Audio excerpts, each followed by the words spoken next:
Hi everyone, my name is Yuri. I would like to present today a work we did on pattern matching for C++.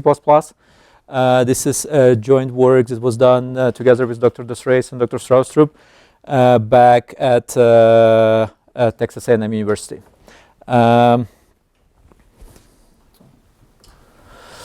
So what is pattern? Pattern is some sort of concise description for a structure of interest. What that structure is, we will talk a little bit more in details.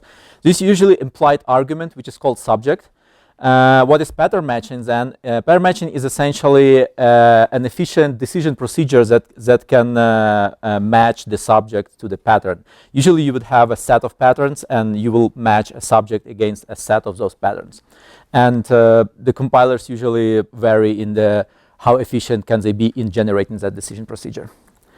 So you are already familiar with a lot of patterns, the typical patterns that most typical of the file masks, and the subject is file.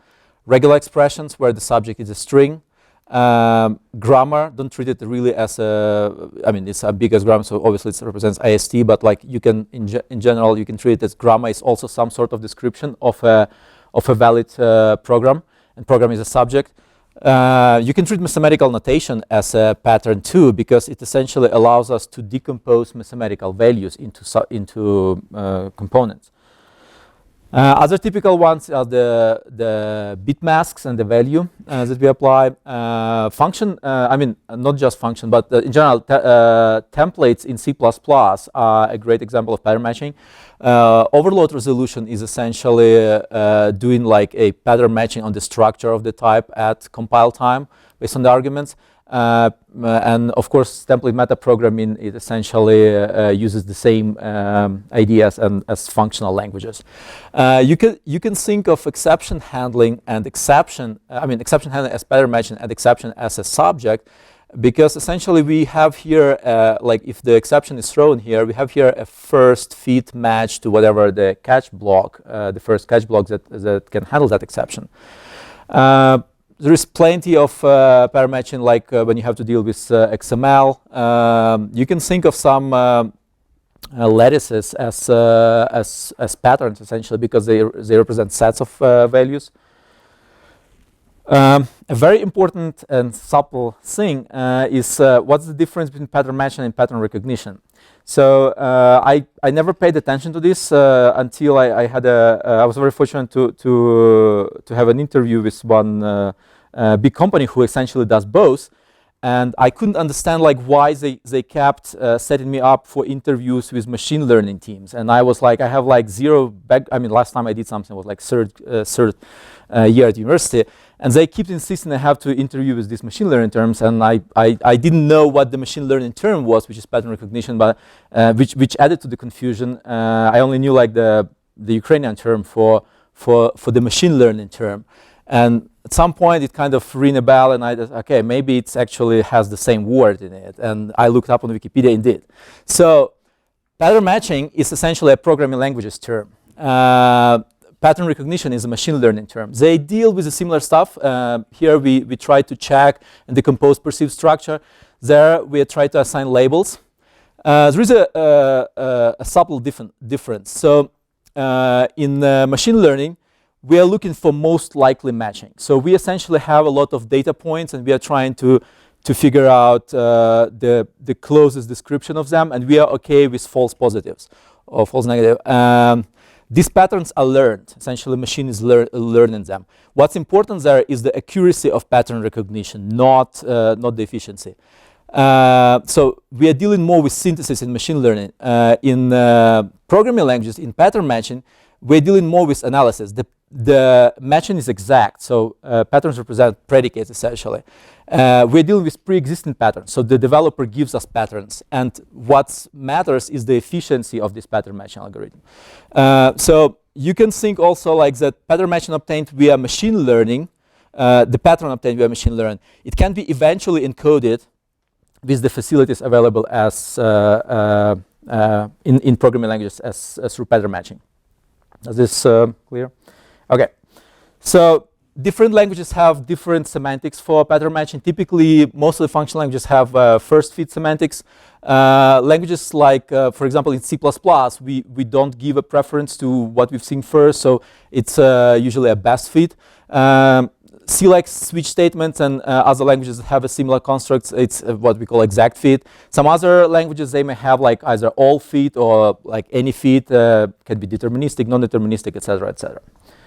So there is some variation there. So let's look at some examples of patterns in other languages. And I would like to also kind of show what kind of patterns we have here. The one important thing you have to always remember when you deal with pattern matching, there is always left-hand side and right-hand side. Okay, so usually it will be indicated either with the equality, I mean the assignment or equality. Sometimes it's going to be indicated with essentially the action symbol, like where you say what you are going to do once the pattern is recognized. But there is always left-hand side and right-hand side, and essentially the same term, the same expression in the left-hand side means something different than it means in the right-hand side. For example, 1 in the left-hand side here means pattern, value pattern 1. 1 here is just a value 1. Similar, for example, where can I see? Like x in this part means a variable pattern because it's in the left-hand side. The same variable here is essentially represents the value of that bound variable. So in Mathematica, like they have this extra notation where they ask you to explicitly mark when you use it as a pattern versus value, but that's a minor thing. So what else? We can have some operations on patterns like this OR, which is called combinator, pattern combinator, and essentially we say when the argument is either 0 or 1, the result is 1.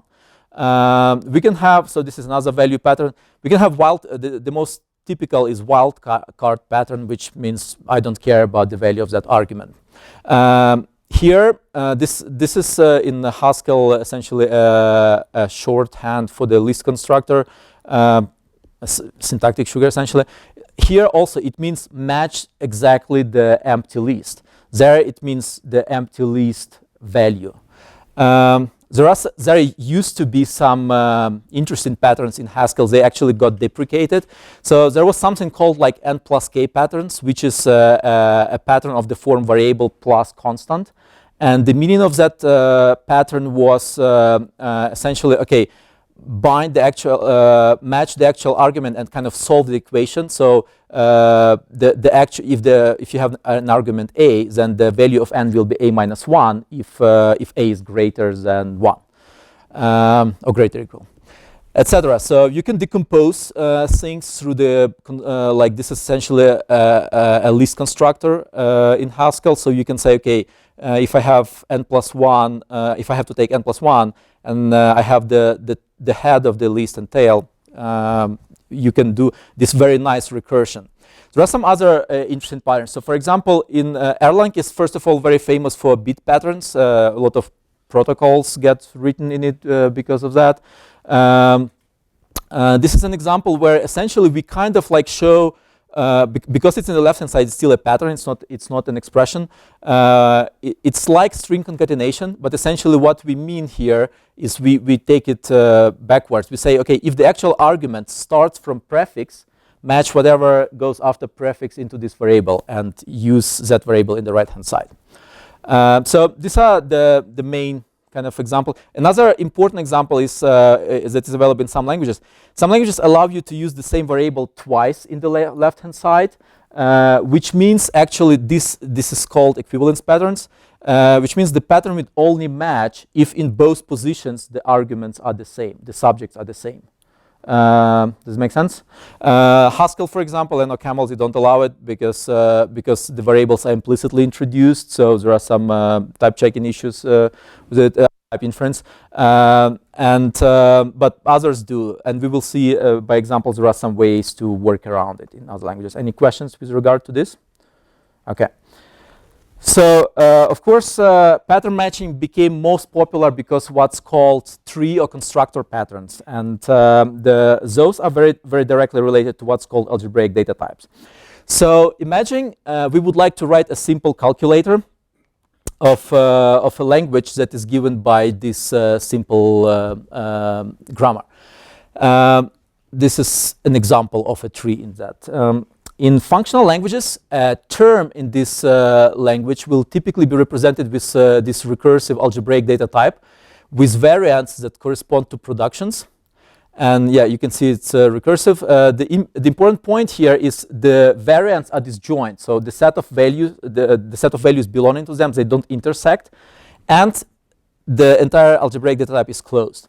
What it gives us to, like, once we have to do some analysis on those data types, it gives us very clean recursive structure.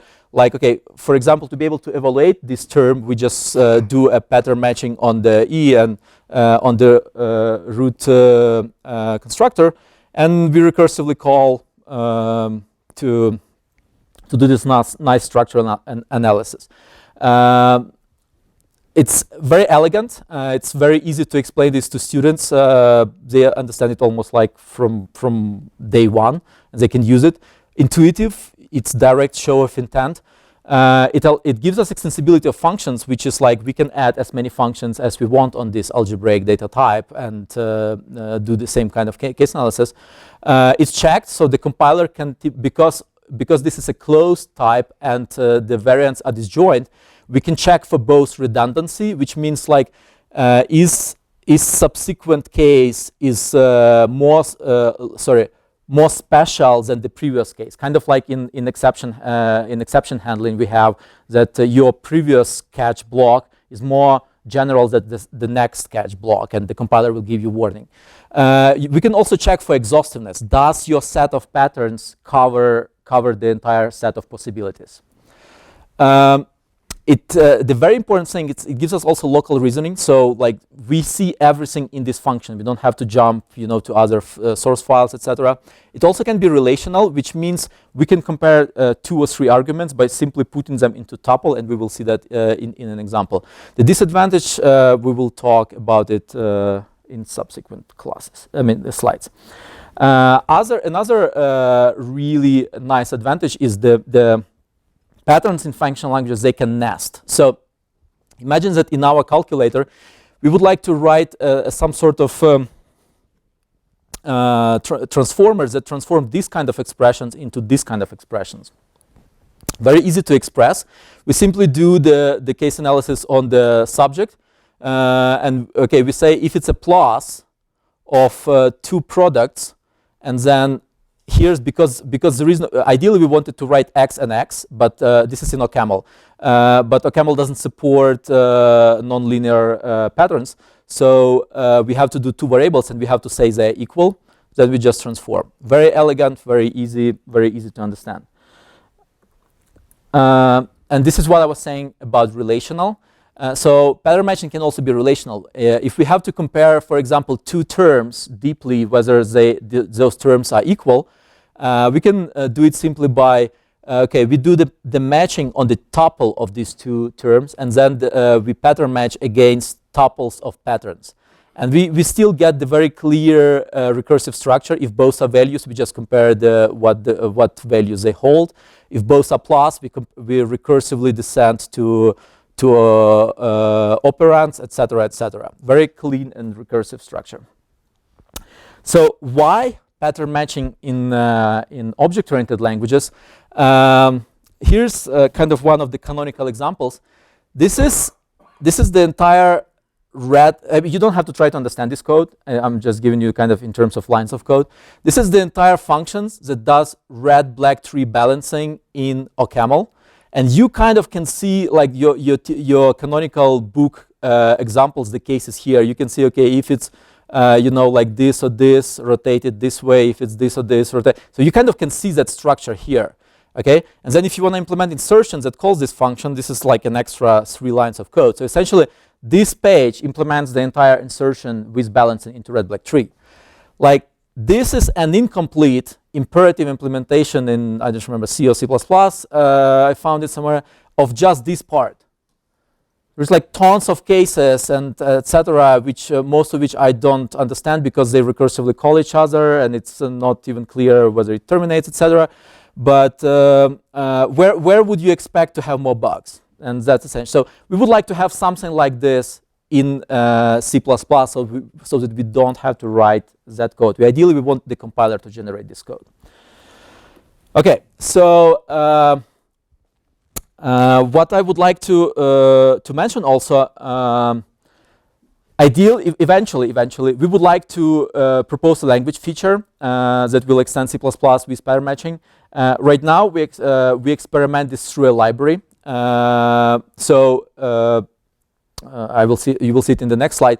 But for the eventual language feature, we would like to have the best of the functional world, and we would like to keep the specifics of the object-oriented world in especially C++. So we would like it to be still very simple and intuitive, like we saw, very easy to teach, because alternatives are not that right now in C++.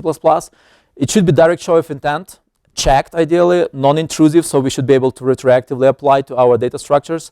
And it should be open ideally with respect to both classes that we analyze, and data types that we analyze, and set of patterns. So the set of patterns should not be hard-coded into the language like it is in most of the other languages.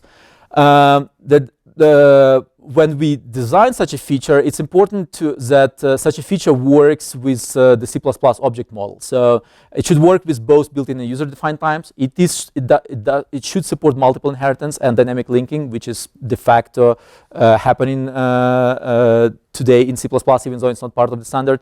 And it should be comparable to or faster to any known workarounds with which people do this kind of facilities, and we will talk about those more. Now, the goals for these libraries were, the one and most important goal was like to turn around ideas as quickly as we can without having to implement all this in a compiler, because that's much more effort. And we would like to experiment with anything we can, like with syntax, semantics, type checking, anything we can still fit in the library, and can kind of get an idea about it, great. We also, the library setting also kind of forces ourselves to remain within the open scenario, because we cannot hard-code anything for the compiler, so we kind of have to be in this active libraries setting. Now, we also would like to gain experience, what maybe smaller improvements in the C++ language will help make it either library or feature easier. What we experimented can be generalized maybe and become like a separate feature. Where would be the performance bottlenecks? Also, we would like to write a couple or rewrite a couple of applications to see, whether it makes sense, doesn't make sense, etc. We would like to receive feedback from users, so what's intuitive, what's confusing, etc., and how users typically use the library. And please ignore, you will see a bunch of macros and template metaprogramming kind of stuff. Please treat it that yes, it's just for experimentation. By no means it's going to be the final syntax for the language feature. It's just because we could. Yes, please. When you say realistic applications, could you list a few just so we see the kind of range of things? So yes, sure. The typical one. Okay, you have your shape hierarchy or something. You want to say, okay, if it's a rectangle, do this. If it's a circle, do that. You can have your object and shape and the question repeat the typical use cases for these kind of applications.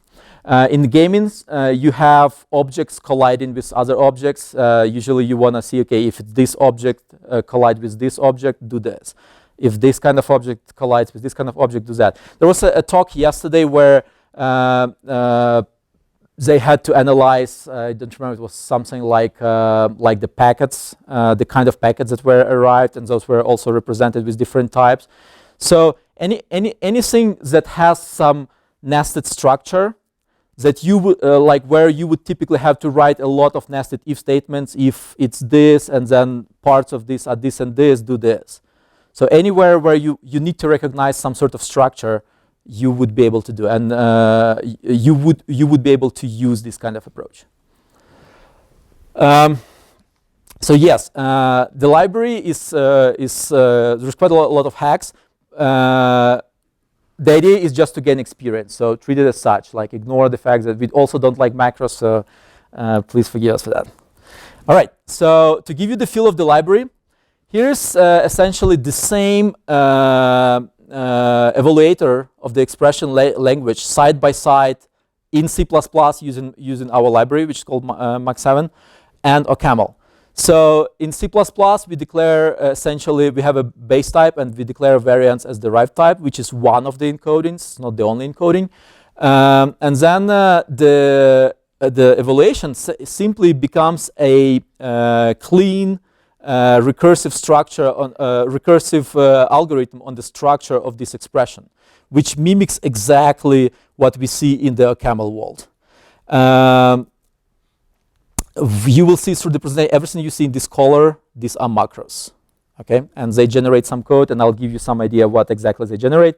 But this is the kind of thing. The only thing that is still missing here is how do we define what should be bound in the first argument, what should be bound in the second argument. And user does this retroactively, so user doesn't have to change his type. So you see, like, we didn't have to inject anything in the existing classes. You can apply this.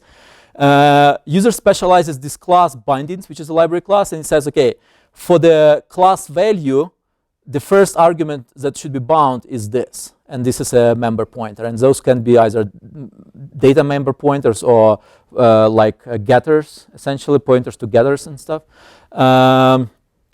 Same for, like, for example, plus. We are saying, okay, in the first argument we should bound to the argument E1, operand E1. In the second we should bound to the operand E2, etc. And this is essentially everything the user has to note, that this has to be written once for your class hierarchy, and then you can use it as many times as you want. Plus, note, it can be parameterized. So if your classes are parameterized, it can also be parameterized. So yes. Does it have access to the private members? Or no. So you still get the encapsulation, because this essentially, eventually this will resolve into the call through a pointer. So if from the outside you don't have access to these members, yes, you will have to change in that type as a class. But if your data member is private, but you have a getter for that data member, you will just put a name of the getter here, and it will work. Okay. So the question was actually, what if some of the members are private? Sorry, remind me to repeat the question.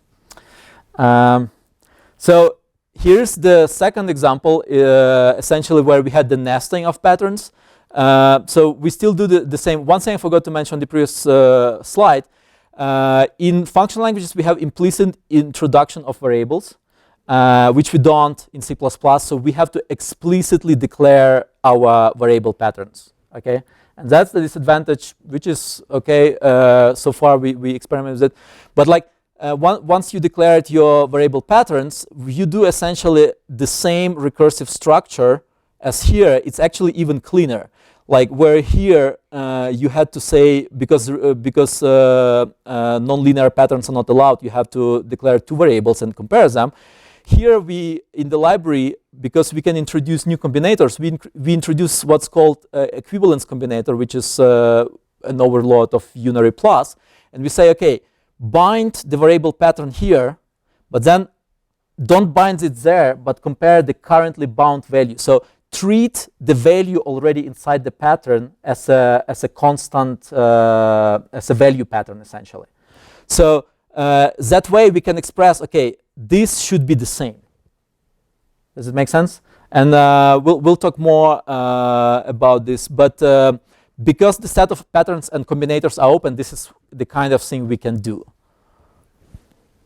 The important thing here is this is a language solution. The set of patterns is hard-coded in the language, in OCaml or a lot of other languages.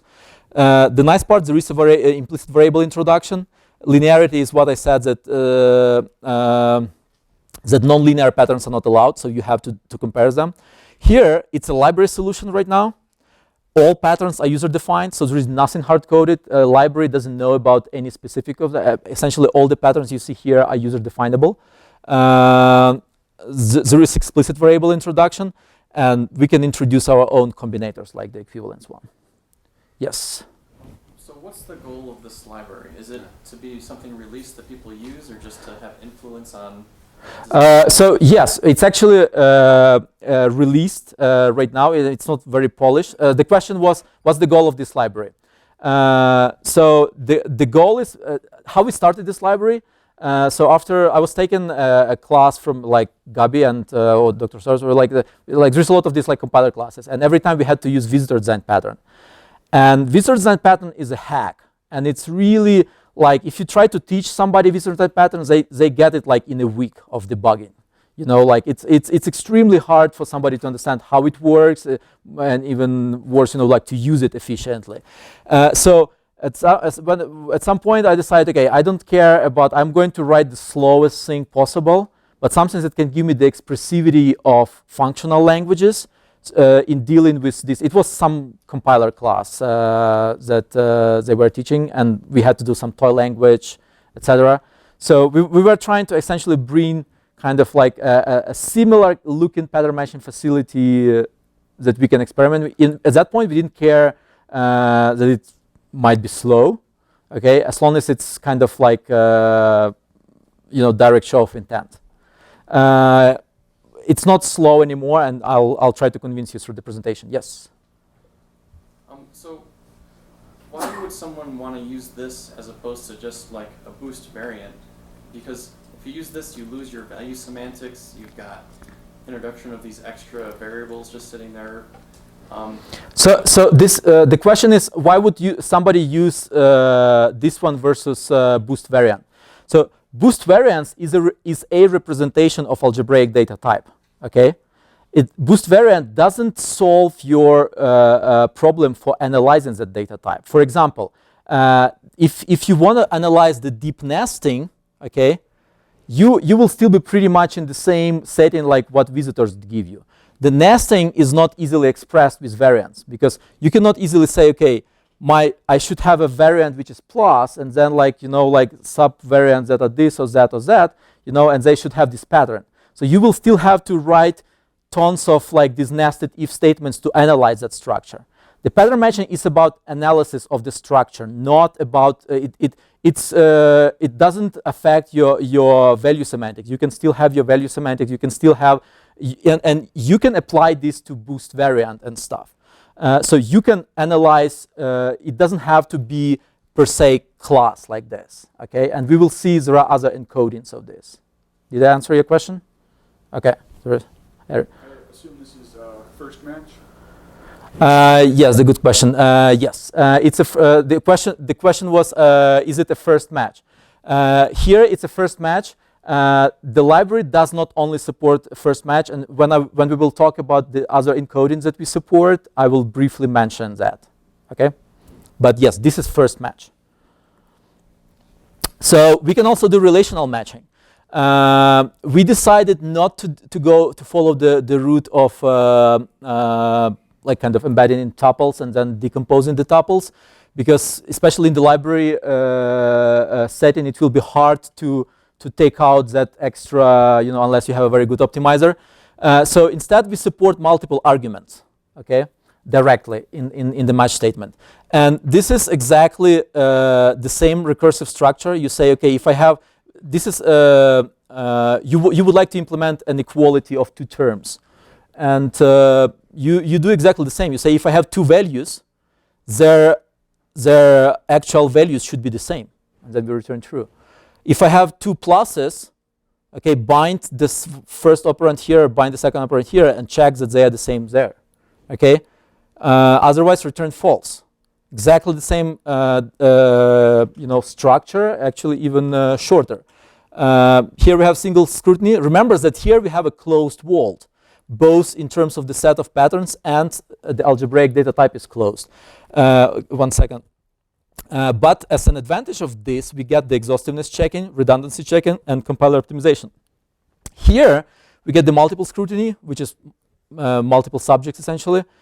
We have open world, both with respects to patterns and the set of classes, and we will talk about it more. And so we have new patterns combinations. Yes, Eric? This is kind of an aside, but shouldn't 1 plus 2 equal 2 plus 1? But that's already like, that's the specifics of your domain. Yeah. So here, We are comparing expression. We are not comparing the values. Yeah. So I mean, imagine that in those expressions you had variables and stuff. So it's more like a symbolic comparison than like actually. But there are no equations in this expression. There is. Have commutativity, for example. If you are working on an application where you would like to implement that, you can use the pattern matching to implement that. But no, you don't get that. The question was, you don't get like any sort of algebraic properties, commutativity and stuff. We don't make any assumption about your trees.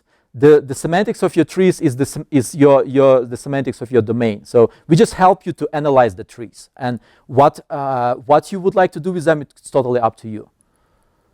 Question there was. Why is it in that first case you use the variable n, and then in subsequent ones you use a and b? Is there a reason why that one that uses a different? So this is an integer variable. So the value holds an integer, and this binds to the operands. So the question was why we have n separately from a and b.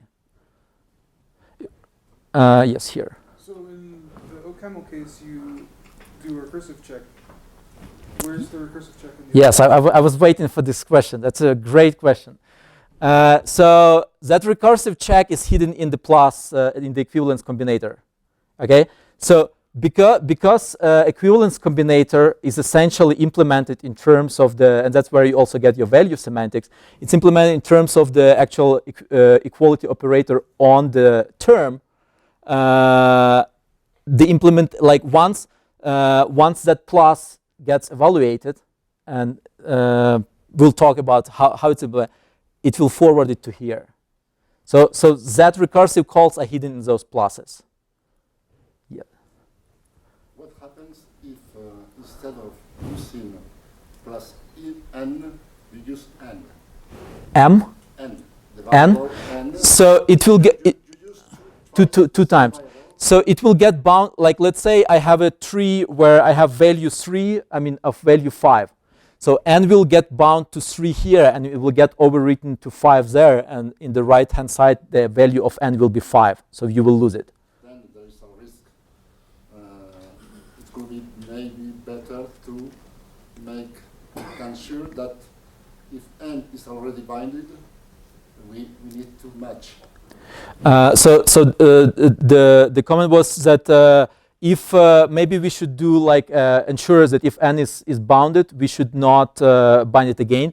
But remember, this is a library setting. Like we can do this kind of things in the compiler setting, but in a library setting, like that would mean you can use every variable essentially once, and you will have to declare every variable. And just to not do that and not to sacrifice your runtime, we don't. It's a choice we made in the library setting. But okay. Okay. Let me give you a better answer to your question. This variable pattern, it's a user definable pattern. I wrote it as a user of the library. Okay. If you don't like it, you can write a checked variable pattern which will do your semantics, your vision, and you can use it with the rest of the library. So that the library is transparent to that. Any other questions?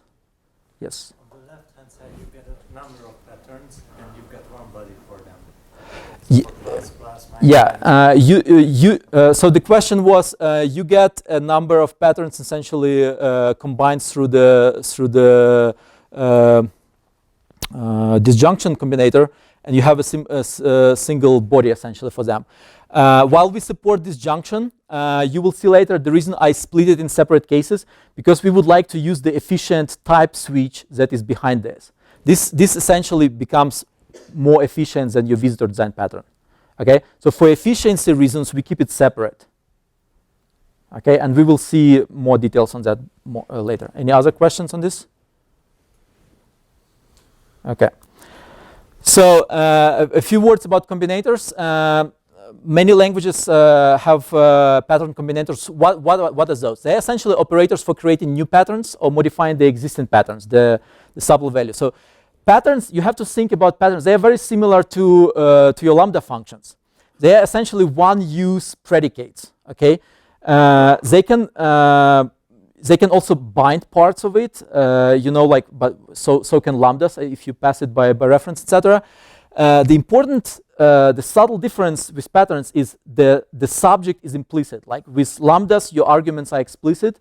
Here, the subjects are implicit, and you combine essentially these patterns without subjects. While when you compose lambdas, etc., you will have to essentially explicitly redirect your arguments and say where they go. So what kind of combinators we added right now? And remember, all of these are user definable. So I just knew they exist in other languages, so I added it. But there is nothing in the library that essentially knows anything about any of those. Each of them is declared like in a separate header file, and you can include whichever you like, and you can replace any of those. So the guard pattern is what was when in OCaml. It's essentially when you say, okay, I want to bind to a variable, but I want to make sure the entire pattern will match only if the value of that variable is greater than 7. So you can put arbitrary conditions, or I want to bind to x, but I want to make sure that x is equal to y, which is exactly the shortcut for this is exactly as plus y. So this is the meaning of plus y. Equivalence combinator, meaning I don't want to bind the value into the variable pattern. I want to use the value already in it as a value pattern. I chose plus to overload plus because the plus, among other things, it turns L values into R values in C++, and that kind of gives you the connotation that from L value, this became now an R value, and that's why plus, basically. But you have a limited choice of what you can overload in C++, and you have to kind of play around with that. We have, of course, like all the logical combinators of patterns which match if both, like this pattern, we will talk about its algebraic decomposition. It will match only the numbers that are divisible by 6. You can combine them, etc., etc. We have some C++ specific patterns which are address and dereference patterns, and those are useful when, for example, you would like to you have your actual subject is a pointer to value, but you don't want to do pattern matching on the pointer. You would like to do pattern matching on the actual value, and that's where the address pattern helps, because it does exactly that, and it checks that your argument is not null PTR, and then redirects it to the actual pattern, etc., etc. These are some. We are working on some patterns. These are some simple ones for like when you have to deal with containers, like vectors, like STL containers or something. But there are some issues there too, and I'll try to talk about those. And the main thing, so this is the canonical example of red-black tree balancing in our library. So you can totally do this. You have exactly the same recursive structure on 4 arguments, and these 3 dots here are just the same expression here, and it works without having to write all those pages of code. Okay. The 3 patterns, like these constructor patterns, are not the only patterns you can do. So you can also analyze and decompose the built-in types. And constructor patterns were introduced like back in '69, I believe, by Rod Burstall. He introduced this very nice syntax where he could decompose structural. It facilitated the structural induction on some terms that he had in the program, so you could also prove along the way, and that's why he introduced that. So people quickly realized that it doesn't have to be structural induction. If you look at the piano representation of numbers, you can apply the same ideas to numbers, and that's how Haskell got n plus k patterns, which were the patterns of the form n plus a constant. They got abandoned because there was no a clear agreement of how those patterns can be generalized to other expressions, not just to the expression of n plus k. We are not going to take a stand, like how the exactly semantics should be. It's beyond the question. One of the generalizations of that approach was the equational application patterns, and the semantics was basically the semantics of solving an equation, which is trivial when there is one solution, but it's not clear again, like what if you have many solutions, etc., etc. So there are questions there too. instead, in Mach7, we treat this as notational patterns. So what we say is, okay, a lot of times we deal, for example, with rational numbers in our programs, okay? And in math, this is a notation for decomposing a rational number into denominator and forgot what the other part is called. Numerator, yes. Or some, like if you deal with, you might decompose some numbers into quotient and remainder. You know, like, so this is just, like the most known one is like, this is a typical representation of complex numbers, and we immediately know what's the real part, what's the imaginary part. Some, like, these notational patterns, like they don't have to be, and that's where they contradict this equational semantics, because your notation already can have the equation embedded in it. So think about an object that represents a line. You have different representations of line in math. You can have like slope-intercept form, linear equation form, 2-point form, etc. You already have, in some of them, you already have the equation sign embedded. And these forms are used in mathematics to essentially decompose the line into parts which you would like to use in other, essentially in the right hand side. So we take this approach of the notational patterns, and we essentially let you give semantics to your patterns and see how what you would like to give them. Okay, let me see how I'm doing on time. Okay, I have to do a little bit faster. So this is an example of decomposing an integer essentially. So this is a power algorithm. This is your typical how it's described in the book, the fast raising to power. This is how you do it in the Mach7. It's just like a case analysis on your values, 0, 1, 1x. Now this is because we are dealing with the integer one, this will only match the even numbers, and in the right hand side the value of m will become n over 2. This case will match only the odd numbers, and in the right hand side the value of m will be n minus 1 over 2, which essentially gives you exactly the same notation as here. Any questions on this? Yes, Eric. So I'm curious about the way that's implemented. Is like 2 times m in the case statement, is that building an expression? So yes, I will be. So the question was how is it implemented? Does it do expression templates? So yes, I will talk essentially in like next 2 slides how it's implemented. So the patterns itself, they're expression templates, and they build expression, and then the others. Specifically this one, we give essentially backward semantics to the expression templates. And as far as we know, this is the first use case of expression templates where we don't give the traditionally forward semantics, where you build the expression and then you forward evaluate it or forward analyze something. We give a backward semantics because it essentially solves equation this equals that. Question? In this case, we know what are the equations we are expecting, but have you reached to this kind of equational reasoning in other cases? So Or user-defined types? I will have a slide on that. We will, and it's kind of how these are implemented. The question was whether this generalizes to other, like domains, not just for integers. So one thing I want to say, we are not taking any stand on like how n plus k patterns should be generalized. What we are saying is, you want to if application patterns is the way you want to generalize them, we let you implement it because it still falls into the in notational patterns approach.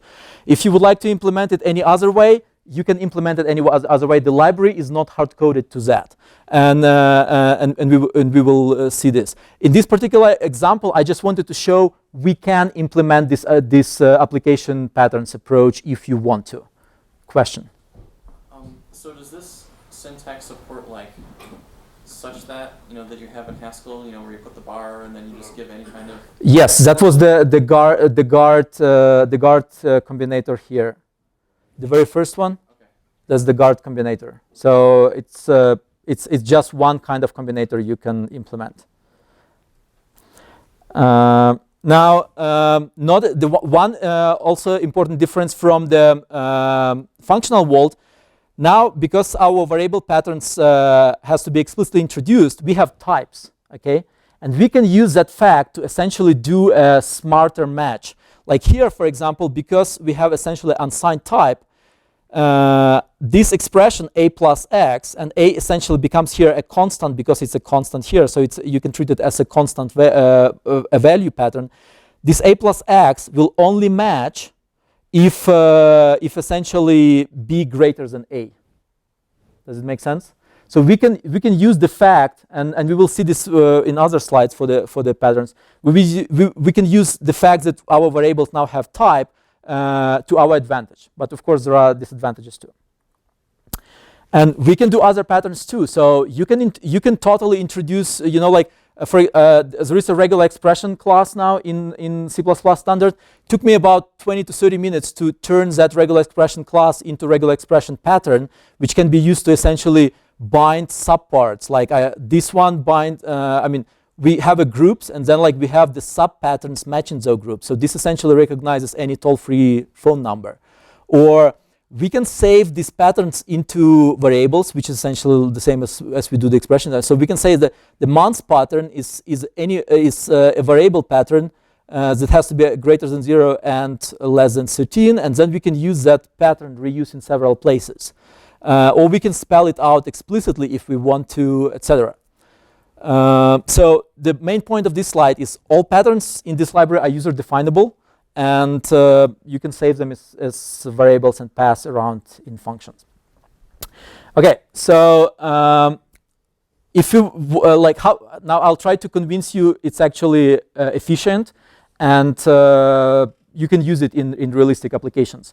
So if we were to design this feature from scratch, like when we started, we were trying to look what actually what kind of interactions between patterns and subjects can you do. So you can and this is not exactly particular language because this one is not specifically available neither in a Camel or Haskell, but just treat it kind of in broadly. So you can group by subjects multiple patterns. Okay, you can check the exact structure. So it has to be exactly a list of 3 values. You can introduce and bind variables. You can compose patterns with combinators. You can structurally decompose them through constructors, etc. You can algebraically decompose it like we just saw in the previous examples. You can restrict them through guards to apply additional and perform actions. It's always nice to have, like if your compiler would be able to do either type inference or type check-in of the patterns. Nice, of course, to have openness towards patterns and combinators and towards the user-defined types. It's nice if you can do the different algebraic data types encodings. We expect compiler to generate efficient decision procedure. Redundancy check-in is important. Exhaustiveness check-in is another important thing that we get. So extensible notation, we get most of these, not all of them. Like exhaustiveness is still a question, and we don't get implicit variable introductions. Okay, so how this whole thing works. So the idea of patterns as objects has been there for a while. The main idea is essentially you have an object class hierarchy, which gives you some sort of value semantics, and then you have a pattern hierarchy. And the pattern has a virtual function match that essentially takes the object, and then you can implement it in different ways on different classes. The advantage of this is, the main advantage is you can compose these patterns at runtime based on essentially user input. Okay, user can type patterns in, you know, from keyboard, and you can construct your patterns. You can still get open patterns. They are first class. You get dynamic composition, but it's intrusive because now you suddenly have to stack these virtual functions. You get type errors at runtime, and like the reason almost nobody uses it, it's extremely slow because of the virtual function calls and because of the heap allocations that you will have to do, etc., etc. So the approach we follow is patterns as expression templates. So we compose these patterns as at compile time. Okay.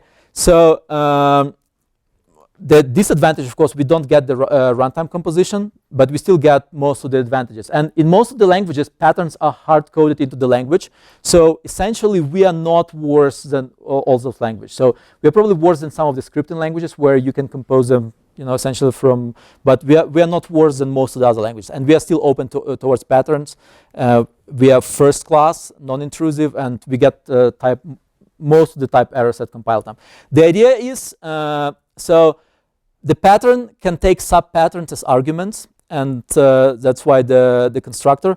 And these patterns are usually temporary objects, so they will essentially get moved in through your move constructor, so you almost pay nothing there. Okay, they are very efficient there. And then, like instead of match operator, we use the application operator because we want to use them as a typical predicate too. And so you essentially have to define the application operator. More specifically, so there are two the objects in the library. They follow two concepts. Okay, and this is kind of like not exactly the notations from concept light, but that's kind of some incarnation of it when I was still and Andrew was still working on it back in A&M. So the patterns have to be copyable. They have to explicitly state that they are patterned by specializing this trait pattern. Okay, they should have application operator with result convertible to bool, and there should be a type function called accepted type, which is given a pattern, this pattern, and given a subject type, returns a type that will be expected. It's a detail that I will talk. Now, there is another concept that object follows, a lazy expression, and that's essentially to be able to compose the expression templates and be able to evaluate them. So here it's essentially the same thing. They have to explicitly state it through traits. There should be evaluation functions that can evaluate them once they are used on the right-hand side, and they should be essentially convertible to the result type. Okay, so some examples of implementation. So how do we implement the wildcard pattern to model that concept? Wildcard accept anything, so we just say, okay, for any type T, whatever that type T is, always return true. There's implementation of our wildcard pattern. Value pattern, we parameterize it on the actual value, and then we say, okay, it matches if the stored value is equal to subject. Okay, that's the implementation of the value pattern. Variable pattern. So we store we keep the values that we are going to bind inside the variable pattern, and so the semantics say, okay, assigns that value. Okay, it's actually mutable here because here it's const, but that's an implementation detail. And just return true. Now, what if the type is different? The subject type is different, like here.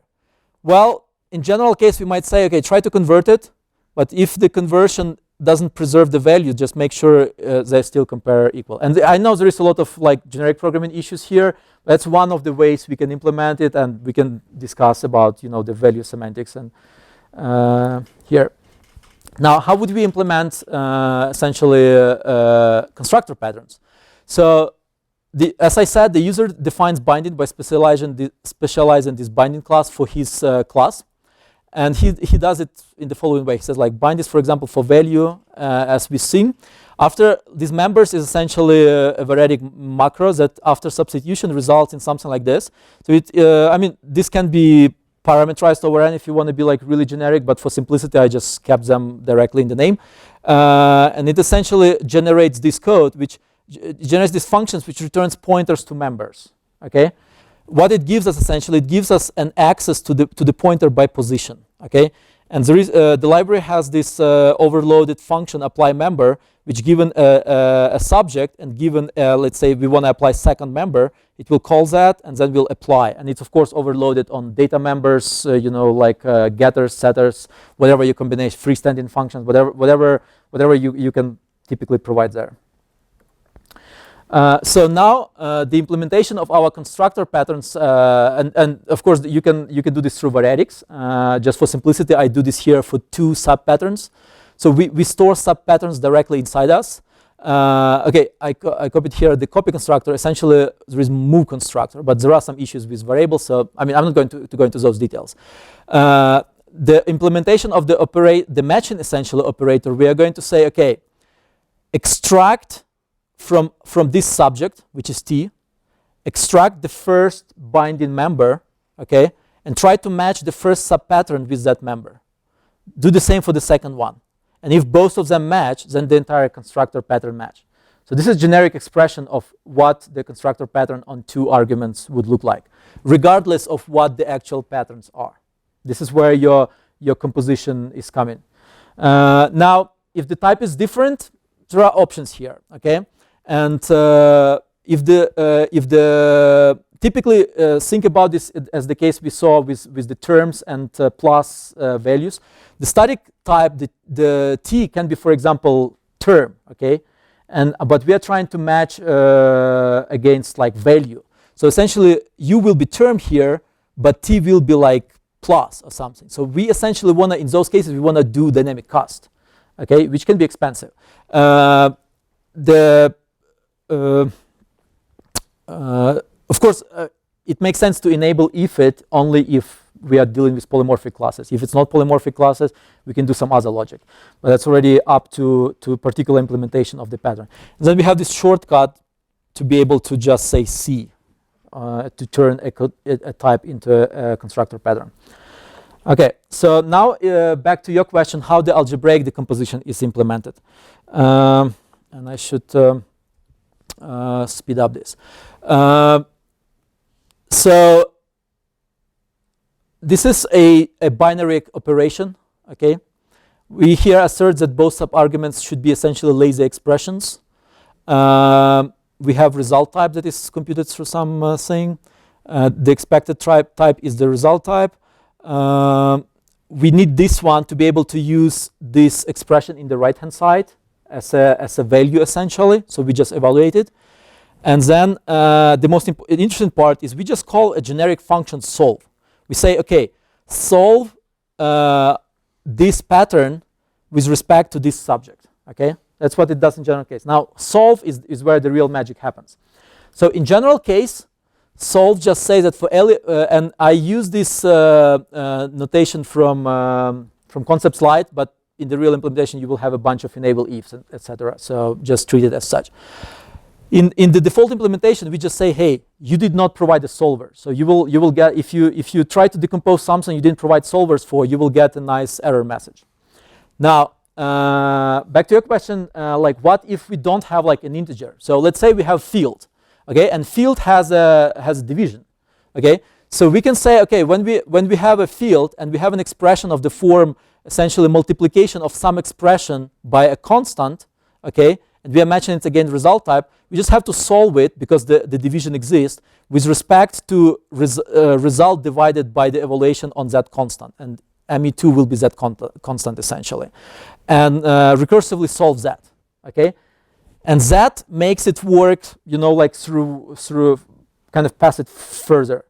Now we can say that if we have an integral, if the actual result type models an integral concept, so we have some sort of integer type, it's not exactly, we don't have the unique division, so we are going to do something else. We are going to evaluate that constant. We still bind the same expression, which is generic with respect to E. We are going to evaluate that constant, but then we are going to check, okay, if the constant fully divides the result, then we solve it. Otherwise, we just report false. And this is the entire implementation to make that match statement I showed you with 2m and 2m plus 1 work. Essentially, you don't even need this. Just this one is what makes that 2m and 2m plus 1 work. And you can generalize, you can decompose complex numbers like this. You know, like you'll have to play around more. Of course, you will have to a lot of overload resolution issues, kind of that you will have to take care of. But you can essentially express quite complex decompositions. Okay, so what can we do so far? We can explicitly declare primitives, decompose objects into parts, nest patterns, and then like we have somewhat lame syntax because we have to create pattern and explicitly apply it. Create, apply, which is kind of lame. But we can see that like the pattern happens only here once, and this can be actually, the boilerplate can be extracted into macros.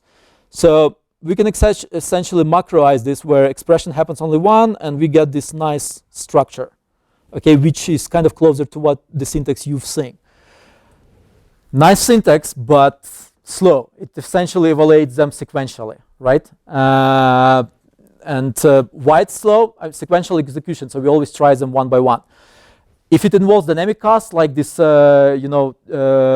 constructor patterns, it's even worse because that's a huge cost right there.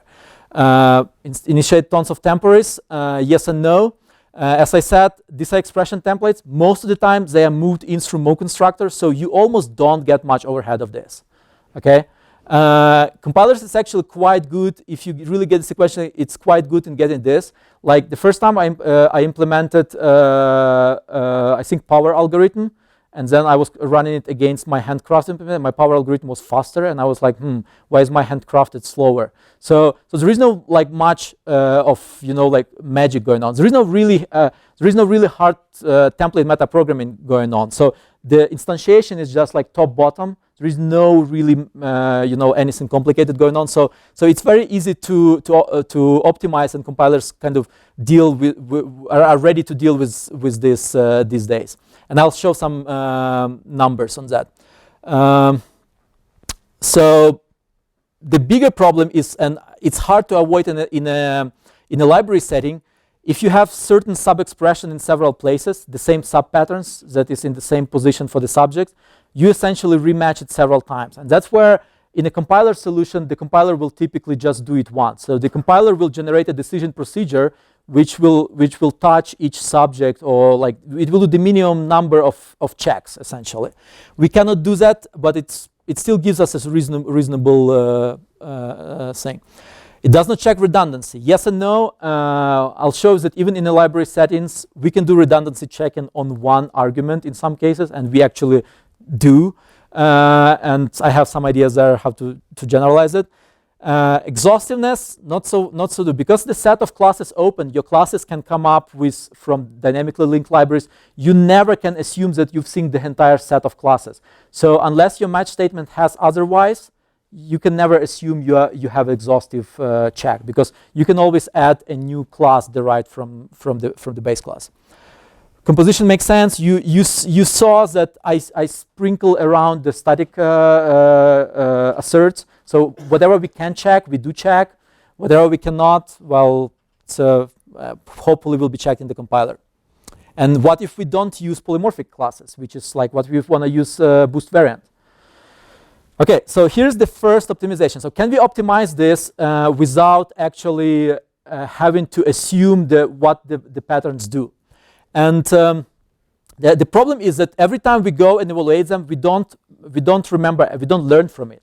So if let's generalize it a little bit. Let's say we have a predicate pi, and we just want to check, we just want to match that argument and jump to the first predicate that matches. Okay. Turns out, like you can, the idea is like we can memoize that we matched, for example, on sevens, and then next time we come with the x, we just jump directly to 7 again. We don't want to re-evaluate it. And that, of course, assumes functional behaviors that you don't have any side effects, etc. So it turns out this structure can be encoded in C++ in the library, and that's essentially a trick you can use in other libraries too. We invented this device. Of course, we got kind of inspired by Duff's device. But the idea is the following. We store, let's say, a hash map that maps values to the jump labels. Okay, and then by default, there is no labels, no mapping. So every time you access it, there is nothing. It allocates 0 because it's int over there, size t. So we jump into default and we start a sequential execution of that statement. Okay, let's say if the first one or seventh one succeed, we start executing it. So we write to that reference 1 because we want to remember that 1 first, and that L is bound to wherever we are. So next time we come with the same value, we will not jump anymore to here. We will jump to directly here, and we will execute that statement. Does that make sense? This is totally legit C++, and you can use this trick for a lot of other things. So the first time around, you execute it sequentially until the first one that succeeds. If it doesn't succeed, case n+1, which is here, we remember that none of them succeeded, so we jump directly to case n+1, so we don't have to execute them. Any question about this? Because this is kind of important. The type switch that I will show how it makes the stuff efficient is based on this, in part. Of course, the biggest disadvantage of this grows with the number of values you've seen. Okay, and of course, in such a form, it's not useful. Okay, because you can have millions of values coming through it. But we will see later, and that's how it's used in the type switch. A lot of times, these values can be grouped into equivalence classes. And instead of storing actually the value, you can store the equivalence class. And you may have a limited set of equivalence classes. Okay? In terms of type switch, you can think your equivalence class is a type. Okay? Because that will essentially will jump to wherever the first type you are. And there are some details there, how to handle multiple inheritance, etc. How to do this pointer adjustment. But if you have time, we will touch it. Otherwise, I'll leave it. Question.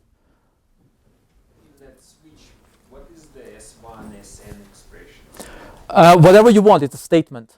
It's a how many? Oh, the question was what's S1, S2, Sn. It's essentially whatever statements you want to put there. I think you need to be careful not to kind of construct the objects that don't get destroyed. Yes and no. When we generate this from essentially that match and match, we put like we start this one with braces. So essentially, we introduce a scope there.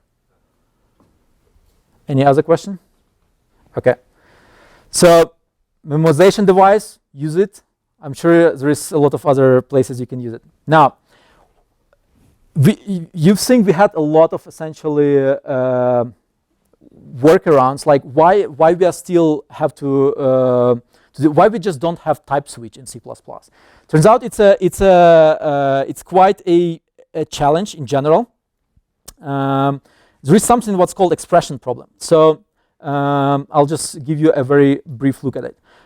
So the same thing we had, the same grammar, the same expression language, algebraic data type on the left-hand side, classes on the right-hand side. Note that algebraic data types are closed and disjoint. So we can do recursive structure. To do the same in object-oriented world, we have to stick here a virtual function and then override that virtual function in each of the cases. The following observation is, in the functional world, it's very easy to add new functions because you just essentially add a new function that does the case analysis. But it's very difficult to add new variants because you have to change the algebraic data types and you have to change all existing functions. Okay, the situation is the opposite, the dual in the object-oriented world. It's very easy to add new variants because you just essentially add new derived class, but it's very difficult to add new functions because you have to stick new virtual functions and change all the existing classes. This duality is what's called the expression problem, and people try to solve. This is kind of repeats the properties of this, of course, which we already mentioned. Elegant, intuitive, etc. What's called object-oriented decomposition in the literature, what we saw with the virtual functions, the pros, you get modularity encapsulation, the typical object-oriented stuff you get. Okay, you can deal with multiple inheritance, dynamic linking, and such. You don't get extensibility of functions easily. There is no local reasoning. Your virtual functions can be different files, different DLLs, etc. And it's inherently non-relational. Like you cannot have this relation.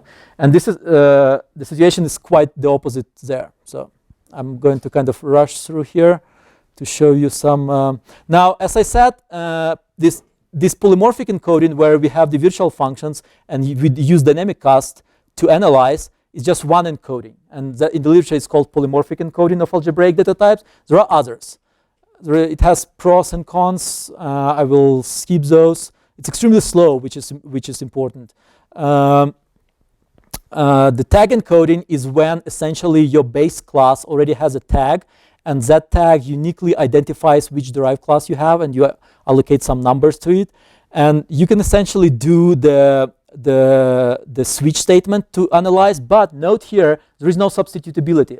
Like if you have a super plus derived from plus, which will have, of course, a different tag, that different tag will not jump to the plus here, okay?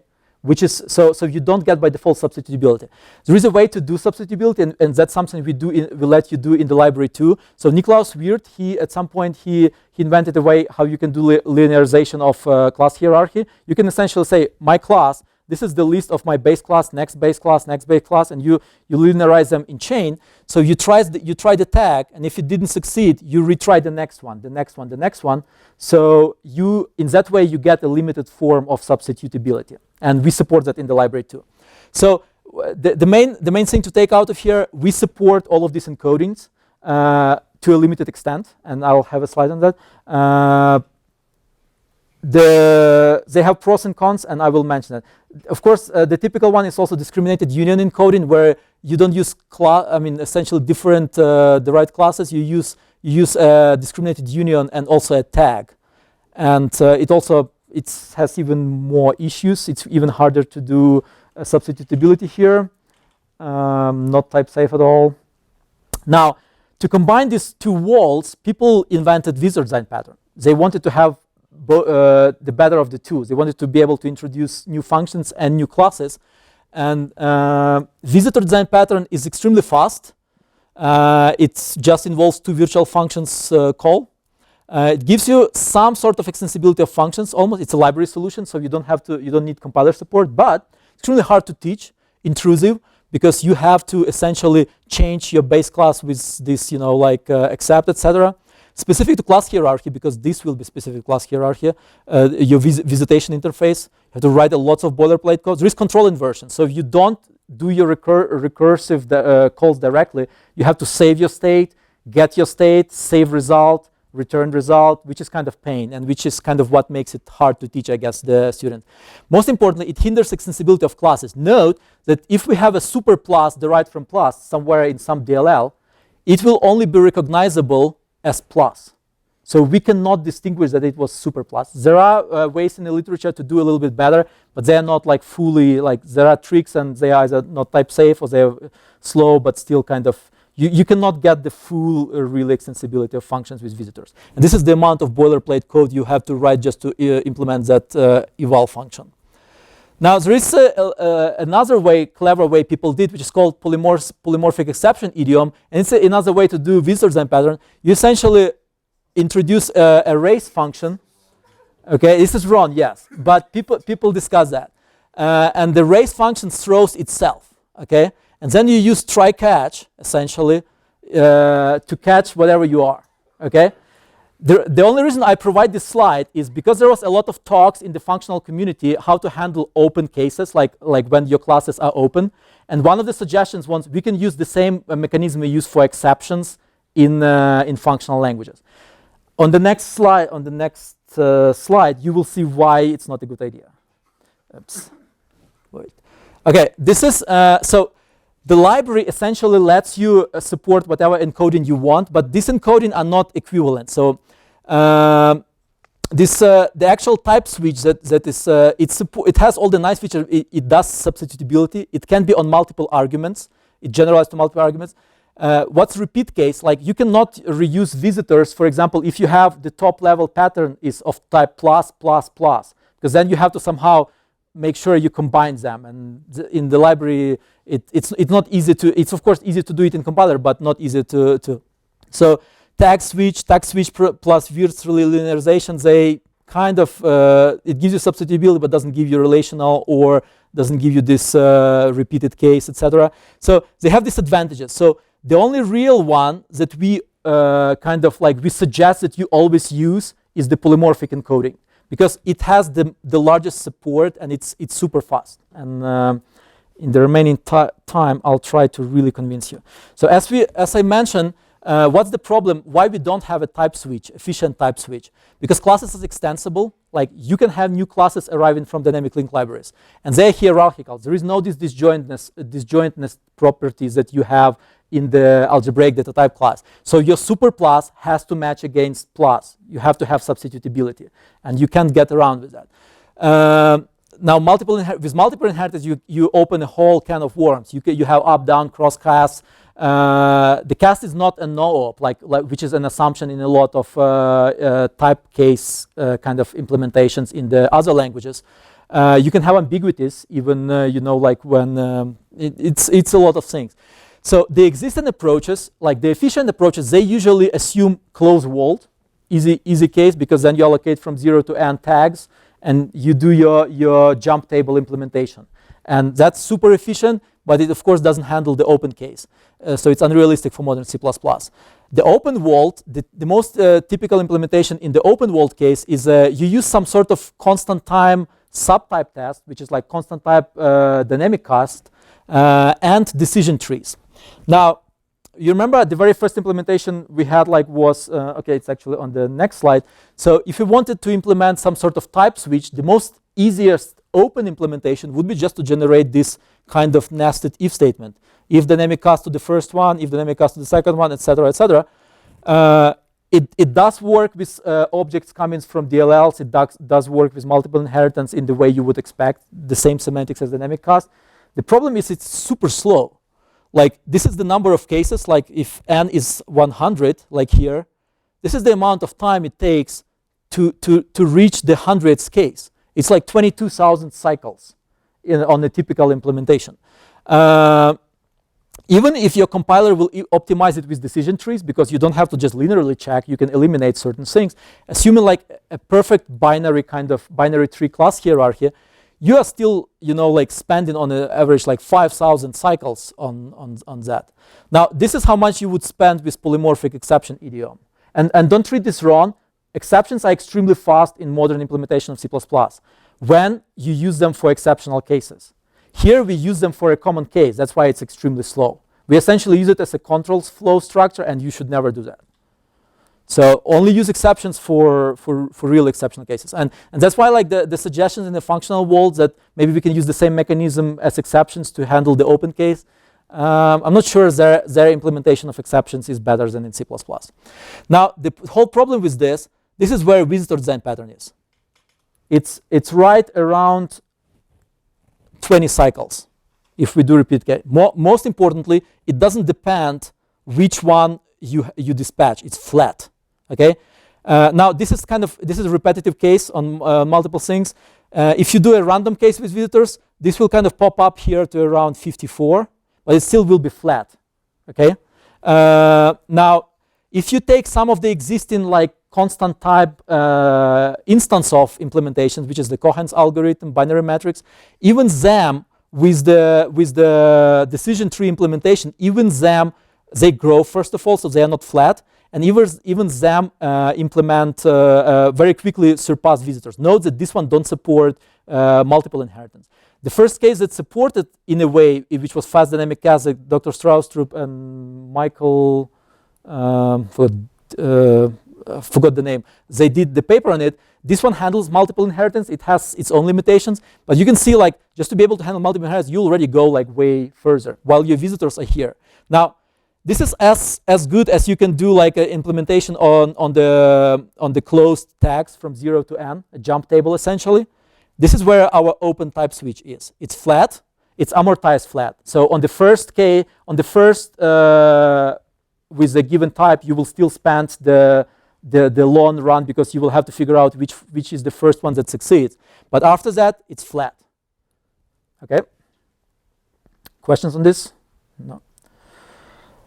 So I'm going to skip the implementation of the actual type switch to the, if you will have questions. We have a papers on those, and I'll just kind of show you the performance results just to convince you. Oops, what happened?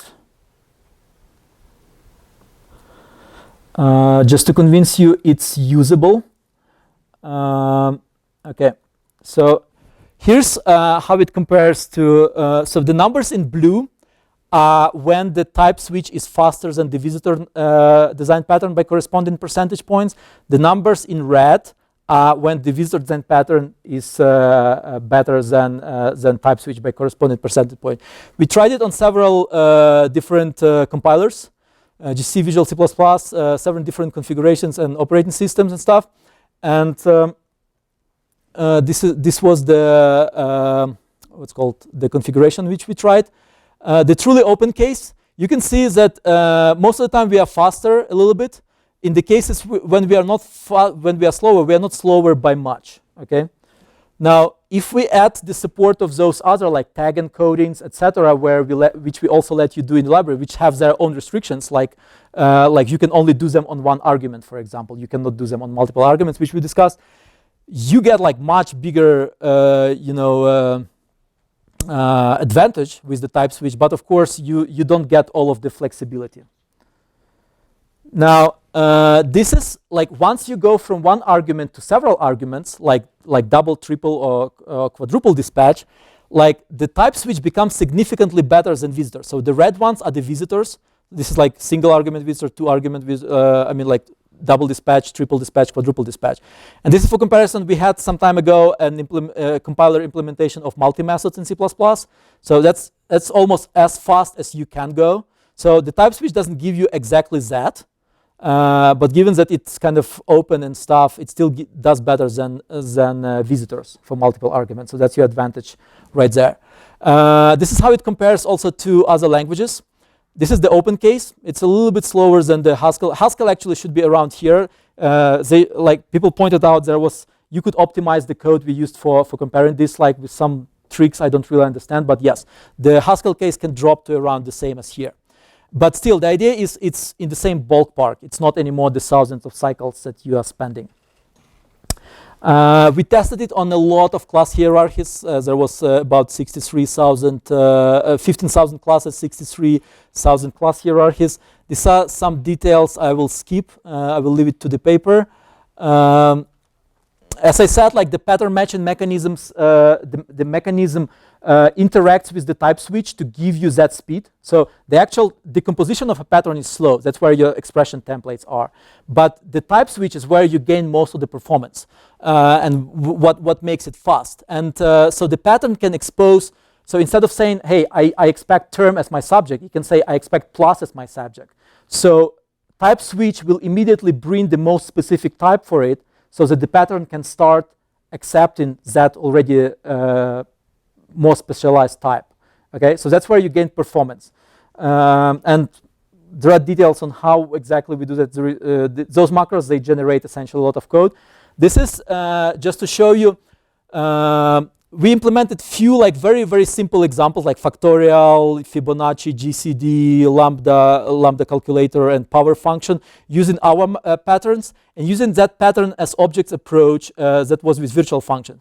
You can see the typical overhead with the patterns as objects approach is like in hundreds, if not thousands of %, the overhead. Okay, and these are very simple cases. Like the typical overhead of our approach, even this like factorial Fibonacci, they don't have any type switching going on, so they're quite small. Okay, while in Visual C++, I guess it didn't optimize that well, but like in some cases we actually were faster, which is these numbers. Well, with lambdas it was faster, of course, because of the type switch. Here it was the compiler just had a better chance for optimizing, but that gives you an idea. Okay, you can still use this solution. It doesn't give you too much overhead in comparison to your handcrafted stuff, but it gives you the expression. This one, it's kind of too costly. Several people expressed concerns that this can have like a negative impact on the compile times. It doesn't. Actually, neither that one nor this one has any impact on the compile time.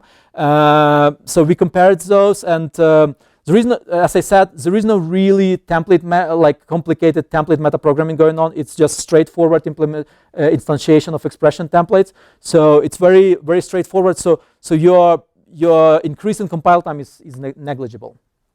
Now, we did re-implement existing applications that use like visitors using this pattern matching approach. And in this application, there is this framework pivot that we did in Texas A&M.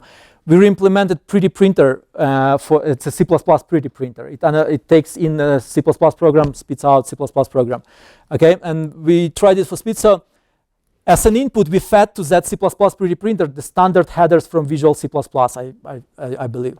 And of course, the smaller the header, the less nodes you have in the abstract syntax tree, right? So you can see and here roughly the number of line of code will be proportional to the number of nodes in the abstract syntax tree. So the less of the line of essentially nodes in the abstract syntax tree, the visitors were still better, okay?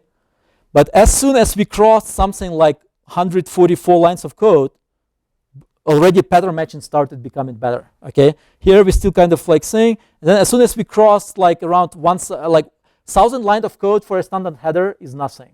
So you can assume that most of your headers will already include that.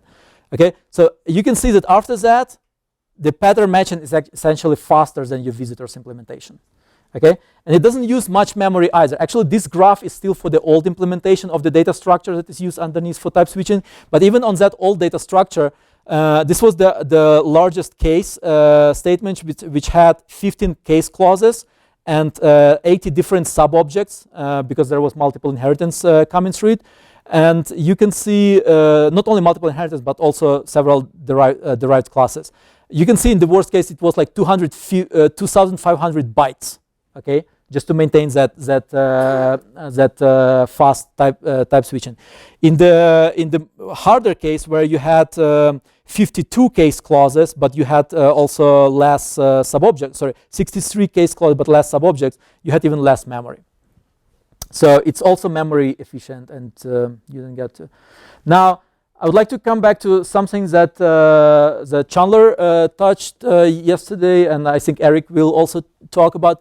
So there is a little bit of problem with STL containers. I think I should be good with 5 minutes. So STL containers are not recursive data structures. Like, they are not expressed in terms of themselves, okay?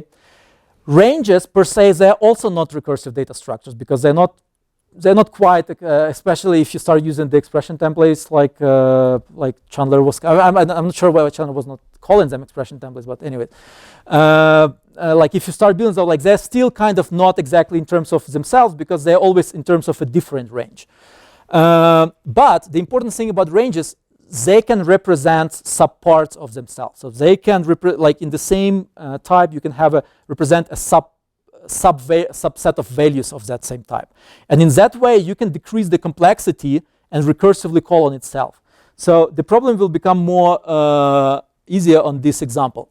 So I was trying to implement some simple kind of like Prolog interpreter, which I didn't finish, but I at least had the basic structures. And there are several different term kinds in the Prolog interpreter. One of them is list, another is structure. List is a typical recursive data structure because it has a head and a recursive list, okay? And that's your favorite functional thing. And pattern matching on this, we again, like let's say we implement the same equality, is perfect. Like we say it's match head, the same head, match tail, the same tail.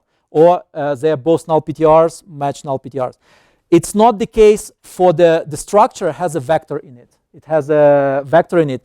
And we cannot represent part of the vector as the vector itself without having to copy everything.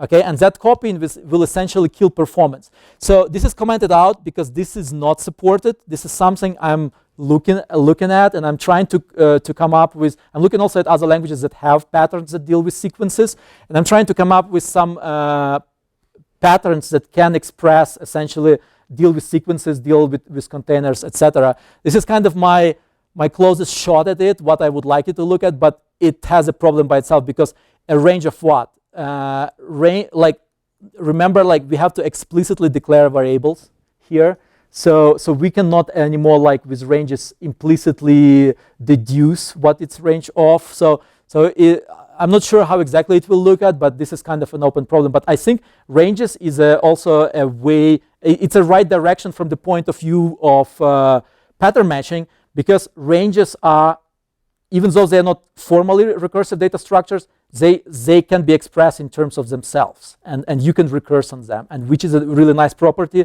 which is I fully support ranges. So few conclusions. What I presented is open with respect to patterns and classes. Faster than alternatives. Visitors, it's non-intrusive, like nowhere I had to inject something in the class hierarchy. The libraries that we present is a library solution. It's open source under BSD license.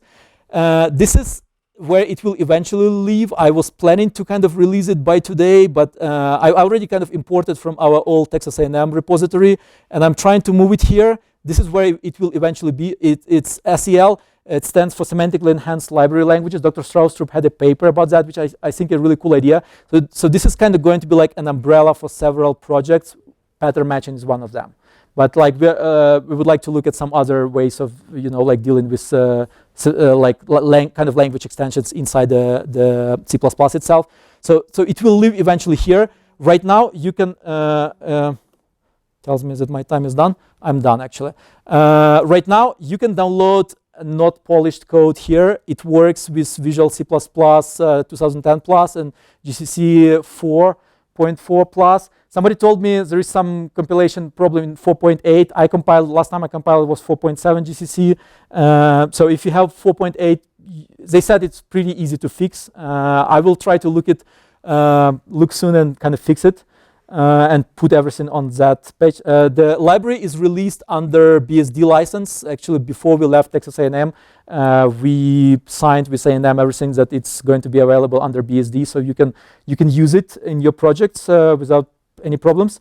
There's some ongoing work. The most, like, it's kind of in terms of requests. The most requested thing is like people ask, like right now, like there are issues with Clang. It doesn't compile with Clang, so people ask you to support to fix the support. I'm looking into that. The thing I've been working on is log-free implementation of the data structures that is used for efficient type switching. Right now, essentially, if you want to use it as is, the libraries that you will download from there in the multi-thread applications, it's not thread safe. Don't do that. Okay, like once I finish this one, and I'm kind of debugging through this, so I have most of the implementation. I just have to make sure it works. And once that one is available, like you should be able to use it in multi-thread. The second most requested feature was like provide bindings or like provide some sort of thing for boost variant. We actually had someone from Denmark, I believe, trying to use our library for like Java analyzer or something, and he wanted to use boost variant, and he was requesting sequence patterns, as I showed on the previous slide, is something I look at. I try to improve type checking so that you get less and less exposed to the internals of the library, but you get like a more reasonable static assert that tells you actually what happens, diagnostic, etc. It benefits from C++ 11. Like especially Mu constructors make it more efficient. The variadics can reuse, but there is nothing specifically about C++ 11 that is required for this implementation. So I'm trying to actually push down the implementation also to support older compilers, so people can use this library. In the future, I would like to. I have some ideas about more generic redundancy checking that will not be. Oh, I actually forgot to mention, because the library supports with that syntactic structure match, case, and match, all those different encodings. Essentially, you can just switch a compile time switch, and there is one even that can do it like through generic metaprogramming. It will detect what kind of encoding you are using among few of them, and it will use the appropriate implementation of those macros. What I want to say, like, even though like by default we don't have redundancy checking, but in that implementation of C++ pretty printer, it was extremely needed, because like the visitors was always listed like the most base class first and derived class last, and there was like 160 of them, so it was very hard to figure out which ones are in the wrong order. So you can flip in the library essentially a compile time switch. It generates, instead of the type switch, it generates a try catch.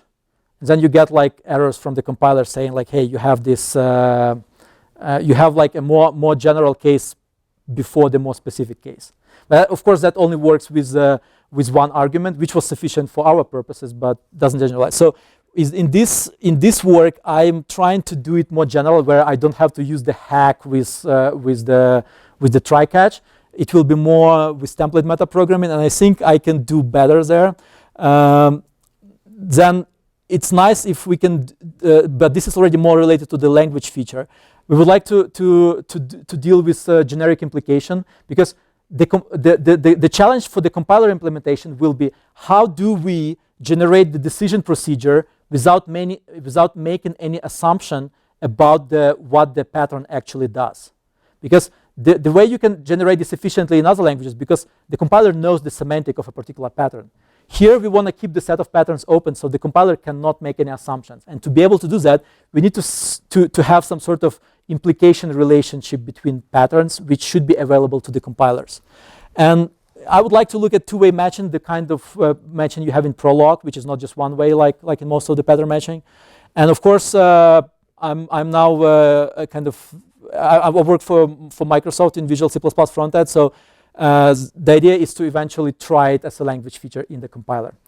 There are some references here, like this has been in 2 papers. The most details you will find in my thesis, because there are some details about that are not described in the papers, but that's if you're really interested in.